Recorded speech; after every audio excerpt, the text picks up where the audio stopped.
Bienvenue à la table du Seigneur. Yeah! À la table du Seigneur, vous êtes toujours les bienvenus. Chez le frère Christian, il y aura toujours de la nourriture en abondance et vous repartirez bien repus.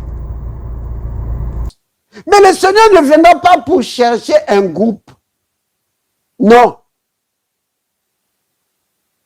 D'autres pensent que, oh, c'est juste une question de connaissance.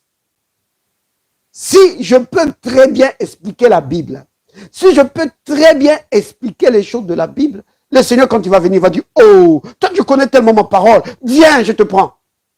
Non, bien-aimé. Non, bien-aimé. Dans ce cas, le Seigneur devait prendre aussi Satan, parce que Satan, il connaît bien les Écritures, plus que beaucoup de chrétiens. La preuve, il a traduit beaucoup de Bibles pour tromper les enfants de Dieu. Vous voyez, bien-aimés,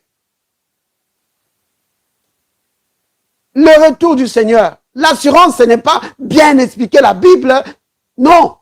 Ce n'est pas juste une question de connaissance. Non, bien-aimé. Mais de quoi s'agit-il alors? C'est une histoire de filiation. Vous comprenez? Filiation.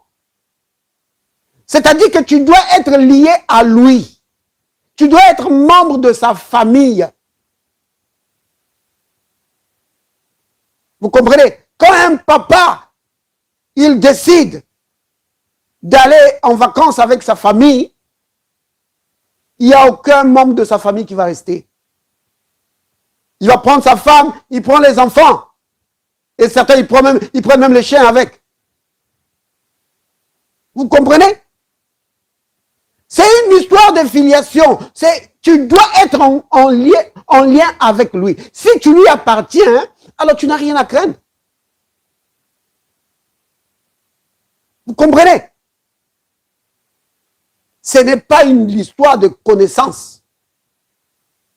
C'est une histoire de filiation. Si tu lui appartiens et que tu vis dans la communion avec lui. Bien aimé, souvenez-vous, on a parlé tout à l'heure de ceux qui marchent en ennemi de la croix. Bien aimé, ne te retrouve pas parmi ceux qui marchent en ennemi de la croix. Parce que l'apôtre Paul dit, la fin, ça va être la perdition. Marche dans la communion avec le Christ. C'est capital. Marche dans la communion avec le Christ. Oui. C'est cela. Si tu vis avec le Christ tous les jours, tu lui appartiens, tu es en communion avec lui tous les jours. Mais bien aimé, tu ne peux pas rater. Tu ne peux pas. Faut même pas te faire du souci là-dessus. L'histoire de l'enlèvement, c'est une histoire de famille. Bien aimé, ce n'est pas une histoire d'église ou de groupe d'église. C'est une histoire de famille. Vous comprenez? Et c'est comme ça. Le christianisme a toujours été une histoire de famille. C'est-à-dire que tu dois appartenir à la famille de Dieu. Si tu n'appartiens pas à la famille de Dieu, alors il ne te connaît pas.